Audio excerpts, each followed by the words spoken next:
3rd month, so today we should be having hamwe na maundu mangĩ maria mahithũrĩtio nĩ gĩkundi gĩkĩ kĩa ILOG hĩndĩ ĩno twerekeire gĩthurano-inĩ kĩnene nĩ kũhakwo kwa aikia kura na gũthikĩrĩrio kwa aikia kura icigo-inĩ imwe cia bũrũri. Kumana na maya, gĩkundi gĩkĩ nĩ kĩũrĩtie borithi na mũtongoria wa thitango cia mũingĩ kuoya makinya marĩa magĩrĩire gũtigĩrĩra ikundi ici itarĩ njĩtĩkĩrie citikũbacia thayũ hĩndĩ ya gĩthurano kĩnene. What our observers were able to record were activities of people or young people who are being mobilized and by politicians especially. And I think I cited the MCAs especially in a number of constituencies where they're being brought together to cause mayhem.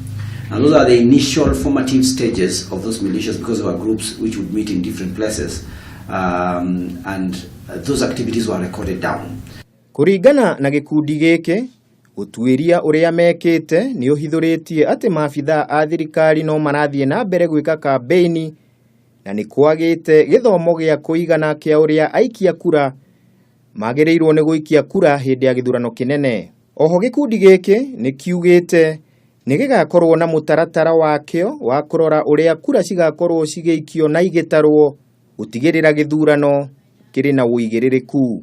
We pick a small sample of the country which is going to be representative and which will speak to the entire elections in terms of the outcomes, in terms of the integrity issues along the in terms of the electoral day processes, and ILOG will be able to speak to those outcomes and those processes. Handũ-inĩ ha Kameme TV, rĩtwa rĩakwa nĩ Kĩmemia wa Mwangi.